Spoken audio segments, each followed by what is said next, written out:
देखा है कितनी जल्दी व्यवस्था बना ली है। और उसके साथ साथ आप लोगों से ये कहेंगे कि देखो, जन्मदिन मनाना या कोई भी छोटे मोटे जो फंक्शंस होते हैं, ये हमें चंद खुशियां दे सकते हैं। चंद खुशियां मतलब कुछ समय की, लेकिन हमारे जीवन में अगर पूरे जीवन भर खुशियां चाहिए तो उसके लिए हमें लगातार मेहनत करना पड़ेगा। और मेहनत जब तक सफल नहीं होती, जब तक हम भिड़े रहे, कंटिन्यू लगे रहे, जिस दिन हमारा ज्वाइनिंग लेटर ना आ जाए तब तक हमें तैयारी बंद नहीं करनी। कभी भी छोटा सा सिलेक्शन, अभी कुछ लोगों का देखा मैंने, एसएससी जीडी का रिजल्ट आया था, उस टाइम पे ढेर सारे बच्चों का हुआ था सिलेक्शन, पढ़ना ही छोड़ दिए भाई, रेगुलरिटी छोड़ दिए। और बाद में उनका ग्राउंड हुआ, पता चला है कि रिजल्ट जब फाइनल आया तो लिस्ट से उनका रोल नंबर गायब है। तो ये हर किसी के साथ यही होता है।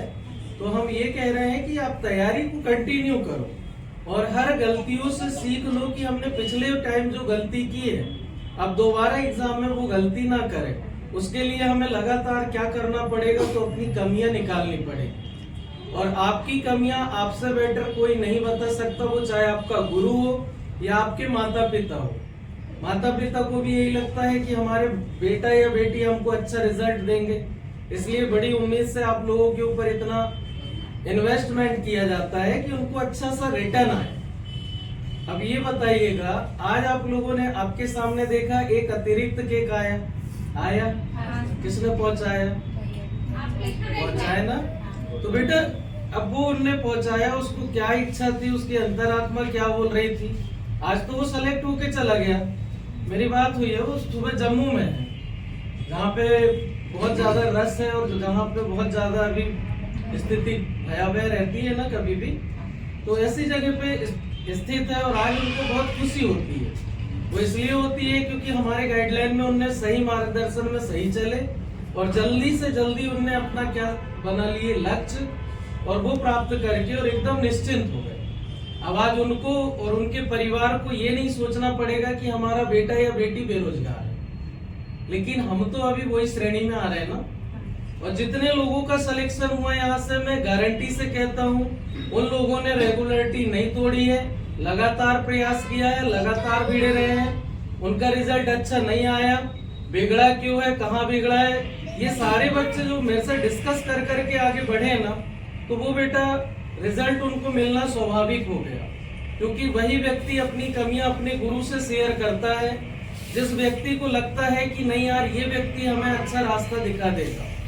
तो उन बच्चों ने मेरे साथ, तो भाई जितनी मदद चाहिए, मैं तो आज भी कहता हूँ ना, आप लोग छिंदवाड़ा में जाके कहीं भी पढ़ लो बेटा, मैं यूपीएससी की तैयारी किया हूँ। मेरे से ज्यादा ब्रॉड नॉलेज ना ही कोई रखते होंगे, ना ही लोगों ने उतनी मेहनत की होंगे। भले पढ़ाने के लिए खड़े हो गए, मैं ये बात मानता हूँ, पर मैं जो स्ट्रगल, जिस स्थिति से उभर के आया हूँ ना, लक्ष्य बड़ा था। लैंग्वेज बदलने के चलते मैं आज आप लोगों को यहाँ पे पढ़ाता हूँ, अन्यथा मेरी अगर एक लैंग्वेज बनी रहती शुरू से, तो शायद एक नंबर से मैं आज यहाँ नहीं रह पाता। तो स्थिति यही कहती है कि भाई मेरा नहीं हुआ सिलेक्शन, कोई बात नहीं, दुख नहीं होता, पर मेरे पढ़ाए हुए बच्चे जब सेलेक्ट होके जाते ना, तो ऐसा लगता है कि मेरा सिलेक्शन होते जा रहा है। नहीं आ रहा समझ में? आप लोगों का सिलेक्शन जैसे ही होता है, जैसे ही किसी का रिजल्ट सुनता हूँ, तो भाव विभोर हो जाता हूँ कि चलो यार, मेरे ना होने के पीछे मैं आज कितने लोगों को आज जॉब दिलवा चुका हूँ। अगर मैं चला गया होता तो शायद ये लोग किसके संपर्क में आते, उनको ऐसा गाइडलाइन मिल पाता, नहीं मिल पाता, वो आज जिस मंजिल पे वहां पहुंचते नहीं पहुंचते। तो ये सारी चीजों को सोचना पड़ जाता है। एक ही चीज का विशेष ध्यान रखें, अपने लक्ष्य को टारगेट करो, मेहनत करो, अपनी कमियां खुद निकालो और अपनी कमियों से सीखो, और उस कमी को दूर करने के लिए जितना आप लोगों के अंदर क्षमता है, पूरी क्षमता लगा दो, क्योंकि आपसे बेटर आपकी कमी कोई नहीं जानता। पेपर देने जाते हो, आपको खुद समझ में आता है कि यार क्या बन रहा है, क्या नहीं बन रहा, कहाँ दिक्कत हो रही है, कहाँ नहीं हो रही, किस चीज में मेरे हाथ फंस रहे हैं, किस चीज में मुझे समझ नहीं आ रहा है। तो ये अपने माइंड में पूरा सेट रहता है, पर फिर भी हमें पता होने के बाद भी हम उन चीजों पे ध्यान नहीं देते। क्यों नहीं देते? क्योंकि ढेर सारी चीथन पाल के रखे बाहरी वातावरण में, समय नहीं है हमारे खुद के लिए। कभी भी ध्यान रखना, सप्ताह में एक दिन एकांत जगह पे जाके 1 घंटे जरूर बैठा करो और किसी के बारे में नहीं सोचना। वो 1 घंटा केवल अपने बारे में सोचा करो कि एक सप्ताह में मैंने अपने लिए क्या किया, अपने भविष्य के लिए क्या किया और मैं आगे क्या करने वाला हूं। तो उससे क्या होता है कि हमें खुद का रिजल्ट खुद ही मिलते चलता है क्या नहीं। तो हमें इन चीजों पे ज्यादा फोकस रखना है। रही बात तैयारी की, तैयारी सब कर रहे हैं, लाखों की संख्या में तैयारी कर रहे हैं, लाखों की संख्या में पेपर देने बैठ रहे हैं। सिलेक्शन किसका होता है वो भी आपको पता है, जिसकी तैयारी में जोरदार दम हो, जिसकी तैयारी में बिल्कुल कॉन्फिडेंस झलके, जो लगातार मेहनत कर रहा है वो रिजल्ट देगा ही देगा, ये तय। अगर जो नहीं कर रहा है, बहाने ढूंढ रहा है, तो वो व्यक्ति से रिजल्ट मिलने की कोई उम्मीद कर भी नहीं सकता। तो अपन अपने माता पिता का भी पैसा लगा रहे हैं, अपन अपना खुद का इतना कीमती समय गवा रहे हैं। तो इन सारी चीजों को देखो। और जैसे आज एक केक आया है, आने वाले साल में यहाँ से लाइन लग जानी चाहिए केक की, ये आपकी जिम्मेदारी है। इसके लिए आप क्या कर सकते हो वो करो, अन्यथा आप लोग अपने आप से पूछो कि हम क्या उस काबिल नहीं है, क्या हम नहीं बन सकते। क्षमता सबके अंदर है, बस यही है जो चाह ले वो कर लेता है और जो नहीं चाहता वो नहीं कर पाता है। अंतर यही आता है। तो हमें चाहना है ना कि भाई हम करें। हमारे पास एकमात्र साधन है एजुकेशन, इसके अलावा और कोई दूसरा माध्यम है क्या? आज आपको कहे कहीं दुकान खोलना है तो दुकान खोलने के लिए पता है लाखों की लागत चाहिए। लागत के साथ साथ चला व्यवसाय ठीक है, नहीं चला तो उसकी कोई गारंटी लेता है क्या? तो भाई वो तो एकदम डरने वाली स्थिति हो गई ना हमारी कि हम इतना पैसा भी फंसा है, उसके बाद चला नहीं चला। लेकिन एजुकेशन में डरने वाली कोई बात ही नहीं है। आप एकदम कस के मेहनत कर लो, आपका सिलेक्शन होगा और आपका इन्वेस्टमेंट अच्छा प्रॉफिट देके जाएगा। तो ये जो समय का इन्वेस्टमेंट है, धन का इन्वेस्टमेंट है, इस पे विशेष जोर दो और उसकी कद्र करो, उसकी कीमत करो, उसको देखो कि हमने इतना खर्च कर चुके, क्या हासिल क्या हुआ और आगे भी अभी खर्च करने वाले हैं, क्या हासिल होगा। हम जिस उम्र से बिलोंग करते हैं, इस उम्र में ज्यादातर पेरेंट्स हाथ खड़े कर देते हैं कि आप अपना खुद का आप देखो। होता है नहीं होता? आप लोगों में से कई बच्चे फेस करते होंगे ये चीजें। तो वहां दावा दो कि आप आज मुझे 10,000 दे रहे हो ना, गिन के 10 के मैं 15 दूंगा। यार किसी को भी ये बताओ, जब कोई देने का वादा करे तो उसको देने से कोई पीछे हटता है क्या? फिर चाहे वो अपने माता पिता ही क्यों ना हो। आप कॉन्फिडेंस कब दोगे कि मैं 10 का 15 दूंगा? जब आपकी तैयारी में वो क्षमता रहेगी। आप लो ना, वो देने से मना नहीं करते, आप उनको देने का वादा करो और वादा को पूरा करने की कोशिश रहो, तब जाके तो आपको लगेगा कि हाँ यार मैं लिया हूं तो दूंगा। जैसे हम किसी का लेते उधार तो वापस करते कि नहीं करते? तो इसलिए तो कहते कि हम माँ बाप के, तो भाई हमें जन्म देके यहाँ तक पहुंचाए, हम उसके लिए इतने बड़े ऋणी हैं कि वो चुका नहीं सकते। पर अब और उनसे ले लेके अपन अगर कहीं इन्वेस्ट कर रहे हैं तो वो तो चुकाने की क्षमता हमारे अंदर है ना, क्या नहीं है? तो बस उस क्षमता को पहचानो और मेहनत करो। और लड़कियां लोग तो कसम खा लो कि जीवन में सब कुछ करेंगे पर किचन में जाके खाना नहीं बनाएंगे। तो देखो फिर तैयारी का एक अलग जुनून है। सिलेक्शन ले लो, काम करने वाले ढेर मिल जाते हैं, नहीं मिलते? अरे बोलो, पैसे के आगे ढेर है। आपने जो कसम खाया वो पूरा किए कि नहीं किए? कुछ लोगों को होती होगी चिढ़ बेटा खाना बनाने से। यहाँ जितने बैठे हैं इनमें से ये तो कह सकता हूँ 100% की किचन में घुसने से सब कतराते हैं। हस्बैंड होना सही है। तो लड़के लोग तो कसम खा लो बेटा, आप लोग भी, है ना, कि बिल्कुल जीवन में जब तक मैं अगला पड़ाव नहीं देख लेता तब तक अपने भविष्य में किसी और की चिंता कर ही नहीं सकता। आपके सामने आपके माता पिता खड़े हैं, आपका परिवार खड़ा है और आप, इसके अलावा आप किसी और थर्ड पर्सन के बारे में सुनो मत ना। और सुनना है तो फिर आ जाओ इतिहास में, ढेर सारे लोग हैं, उनकी भी अपनी अपनी कहानी है। अरे है क्या नहीं? उनकी कहानी याद रखोगे तो वो एग्जाम में काम आएगी। पर इधर मोहल्ले पड़ोस आसपास मित्र मंडली, इनकी कहानी याद रखोगे एक काम नहीं आएगी आपको। तो ये चीज का भी ध्यान रखो। जिसकी कहानी याद करनी उसकी करो, जिसकी नहीं करनी उसकी बिल्कुल टेंशन मत लो। और रही बात थोड़ा सा, मैं सभी से एक बात कहना चाहूंगा कि मोबाइल से थोड़ा डिस्टेंस मेंटेन कर लो, ये बहुत जरूरी है आज के एग्जाम को निकालने के लिए। तो थोड़ा सा अपने आप पे ध्यान दो और इन चीजों पे जरा फोकस करो। और रही बात मेरे गाइडलाइन की, तो मैं यहाँ अवेलेबल हूँ 24/7। अरे हाँ या ना, आप जब कहते हो, जैसे कहते हो, जो भी प्रॉब्लम होती है, मैं तो आपको ये कहता हूँ मैथ्स में प्रॉब्लम हो रही लेके आओ, रीजनिंग में हो रही लेके आओ, जीएस में हो रही लेके आओ।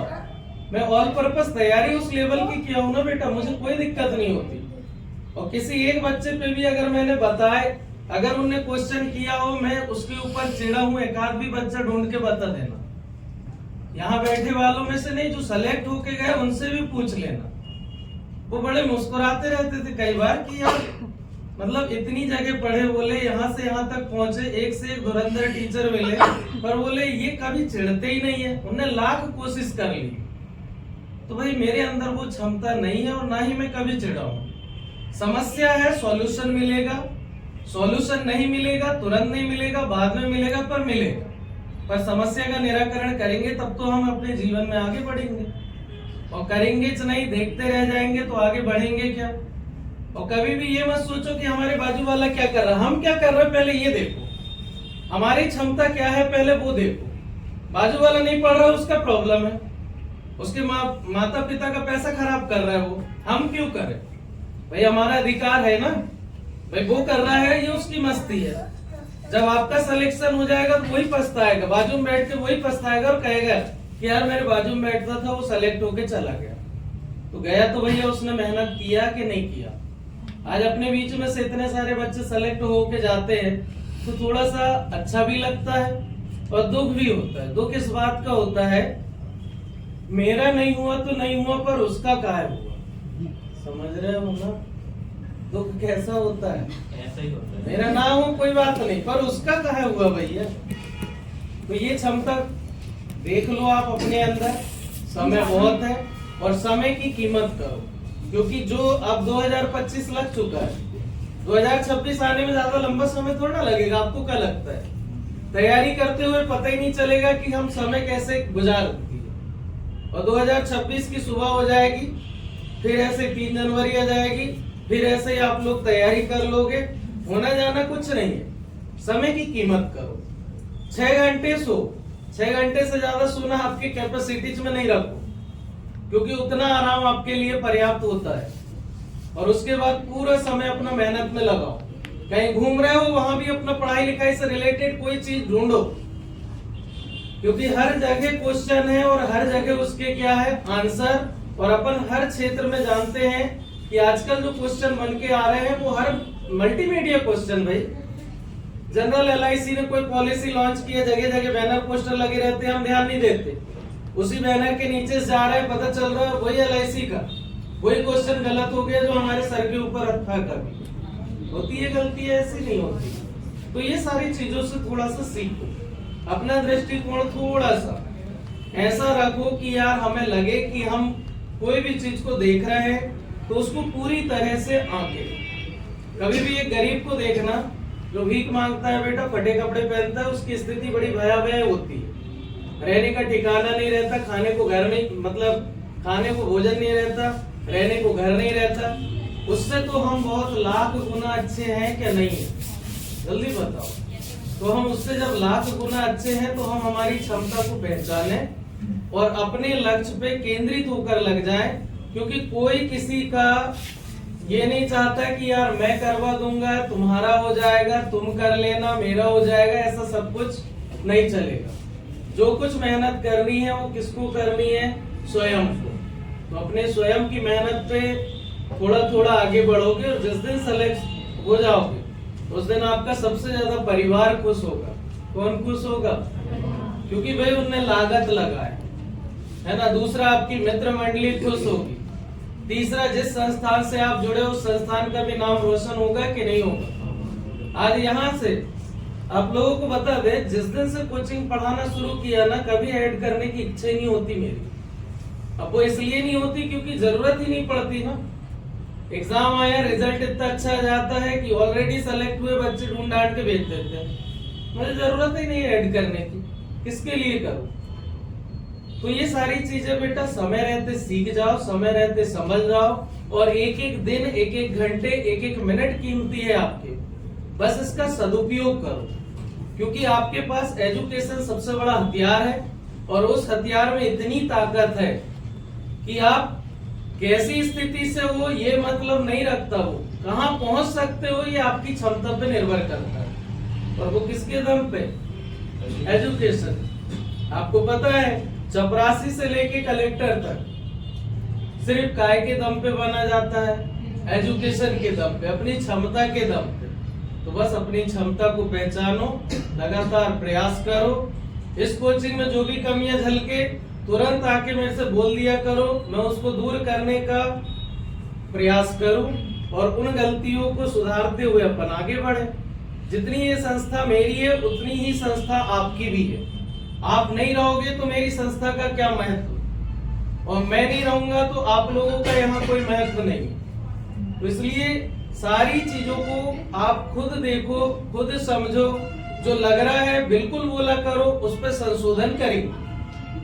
भाई किसी के पढ़ाने में सुधार करना है, तुरंत बोल दिया करो कि हमें ये लग रहा है, इस पे ये चेंजेस चाहिए। अब ये बताओ, संडे के दिन क्लास लगाता हूँ, मेरा कोई स्वार्थ है क्या? नहीं भी लगाऊंगा तो आप 600 रुपए महीने के दोगे, और लगाऊंगा भी तो 600 दोगे। तो मैं तो आप लोगों के स्वार्थ के लिए आता हूँ ना उस दिन। मुझे तो बड़ी खुशी होती है कि चलो छुट्टी का दिन भी है, कम से कम आप लोगों के काम तो आ रहा वो भी। तो जितना ज्यादा से ज्यादा समय हो, अपना समय पूरा की पूरा तैयारी में लगाओ। जिस दिन सेलेक्ट हो जाओ उस दिन ये सोचना है कि हमने जीवन में जो चाहिए था वो अचीव कर लिया। फिर आगे का भविष्य कैसे तय करना है वो आप फिर सेल्फ डिपेंड हो जाओगे। आज माता पिता टॉर्चर कर रहे हैं, माता पिता कहेंगे कि चलो हमने जो कहे, हमारा कहना माना, आज यहाँ पहुंचा, तो अब उनको कहने की जरूरत भी नहीं रहेगी। आप अपने निर्णय खुद लेना चालू कर दोगे, और जब कोई व्यक्ति खुद निर्णय लेता है तो आगे क्या करना है, कैसे करना है, कौन सा रास्ता चुनना है, वो फिर आपके ऊपर निर्भर रहेगा। तो यहाँ ये लास्ट पायदान है आप लोगों का, जहाँ इतना अच्छा बैठ के पढ़ रहे हैं। इसके अलावा जैसे ही यहाँ से निकलोगे तो बेटा ऐसा जीवन में दोबारा बैठ के पढ़ने को नहीं मिलेगा। मिलेगा क्या कोई? भाई हमने पूरा स्कूलिंग कर लिए, कॉलेज कर लिए, अब ये हमारे जीवन का लास्ट सेशन चल रहा है कि नहीं चल रहा? यहाँ से निकलेंगे दो चीजें रहेंगी, या तो कोई रोजगार करना, कोई भी काम धंधा में लग जाओगे, या फिर यहाँ से निकलने के बाद सेलेक्ट हो जाओगे तो जॉब करने लग जाओगे। बस दो ही रास्ते निकलते क्या नहीं। और एजुकेशन में कभी भी अपने आप को कमजोर मत समझो, क्योंकि इसमें बहुत बड़ी ताकत है। अगर आप पहचानोगे ना तो आप जमीन से उठ के शिखर तक कैसे पहुंच जाओगे आपको पता भी नहीं चलेगा। किसके दम पे? एजुकेशन। आज बार बार बोलते हैं भाई एमपी की भर्तियों में गड़बड़ी हो रही, सेंट्रल गवर्नमेंट की जॉब लो ना भाई, उसमें तो कोई गड़बड़ी नहीं है, उसमें नीट एंड क्लीन है, आपकी जितनी मेहनत है आपका रिजल्ट है। तो आपको इसलिए तो बार बार ललायत करते हैं कि आप स्टेट छोड़ो, किस पे चलो? सेंट्रल पे चलो। स्टेट में धांधलाई हो रही, सबको सरेआम दिख रहा है। भाई पटवारी में जो घोटाला हुआ सबको पता है, सबने सुने भी है। तो भाई उसके बाद भी उन्होंने ज्वाइनिंग लेटर दे दिए, उसके बाद भी पटवारी बना डाले, इतना सब कुछ काला पीला होने के बाद भी। तो हम सेंट्रल पे फोकस कर ले, और सेंट्रल गवर्नमेंट में रेलवे बिल्कुल वैकेंसी दे रहा है। और रेलवे की जॉब आपको पता है सबसे सुकून वाली जॉब होती है, टाइम टेबल से काम होता है ना। मतलब ये कहें कि रेलवे में सिलेक्शन होना मतलब अपने जीवन को एक इम्पोर्टेंट टाइम टेबल से जोड़ के और जीवन यापन करना हो जाएगा, क्योंकि उसमें सारा टाइम बंद जाता है। भाई 6 बजे मुझे जाना है, 4 बजे मुझे आना है, तो 6 से 4 का टाइम तो वो फिक्स हो गया आपका। अरे हुआ कि नहीं हुआ? उसके बाद क्या एक्टिविटीज करनी है उसमें आप बढ़िया टाइम निकाल सकते हो। तो देखो भविष्य में अगर आगे बढ़ना है, एक सिलेक्शन लो, उसके बाद सीधी बड़ी तैयारी करो। अगर आपके अंदर क्षमता है पढ़ने की तो सीधे पीएससी यूपीएससी से नीचे बातें मत करो, समय निकालो और सीधे पीएससी यूपीएससी के पीछे लग जाओ। जीवन में एक बार जरूर एग्जाम दे के देखो कि आखिर ये बड़े एग्जाम देकर कलेक्टर बनते कैसे हैं, एसडीएम बन के कैसे आते हैं, तो उसका भी अनुभव हो जाएगा कि नहीं होगा। और अपनी क्षमता है, अपन कर सकते हैं, तो वो प्रयास करो बेटा। और मेरे से क्या उम्मीद रखते हो ये बताओ, मैं आपकी उम्मीदों पे थोड़ा बहुत और बातचीत कर पाऊं, बताएं। 2 शब्द मेरे इतने लंबे चलते हैं, ठीक है? जरूरी है जरूरी इसलिए है बेटा, आप लोगों का करियर है और आप लोगों के करियर में आपको आगे बढ़ना ही है। और बहुत गोल्डन अभी जो लाइफ जी रहे हो ना आप, ये गोल्डन लाइफ है। आपका डिसीजन आप लेके आप अपने आप को जैसे चाहे वैसे रास्ते पे ले जा सकते हो। बस क्षमता आपके अंदर है, उस क्षमता को आप निकालो, पहचानो और उस क्षमता का पूरा उपयोग करो। और जितना उपयोग हो सके एजुकेशन में करो, क्योंकि ये कभी डूबने नहीं देगा आपको। कहीं ना कहीं कोई ना कोई रास्ता निकालेगा, कहीं ना कहीं कोई ना कोई मोड़ देगा, जहां पे आपको पूरी तरह से सहूलियत मिलने लग जाएगी। और पढ़ा हुआ जीवन में कभी व्यर्थ नहीं जाता। क्या किया हुआ ध्यान रहेगा ना। आप जो पढ़ रहे हो, जो सीख रहे हो, ये कभी व्यर्थ नहीं जाएगा। कहीं ना कहीं कोई ना कोई मोड़ पे जब काम आएगा तब आपको याद आएगी कि हाँ हमने पढ़े थे। होता है ऐसा? जनरली नहीं होता। तो इसलिए कहते हैं कि पढ़ा हुआ कभी भी व्यर्थ नहीं जाता। और कभी ध्यान रखना, पढ़ाई करने बैठो तो बिल्कुल मन लगा के पढ़ो बेटा। मन लगा के पढ़ना अलग होता है और सिर्फ पढ़ना अलग होता है। जो मन लगा के पढ़ता है उसका रिजल्ट होता है, जो सिर्फ पढ़ता है उसका रिजल्ट नहीं मिल पाता। तो आप मन लगा के पढ़ो, मन को बिल्कुल विचलित मत करो, क्योंकि आज का जो दौर है आपको पता है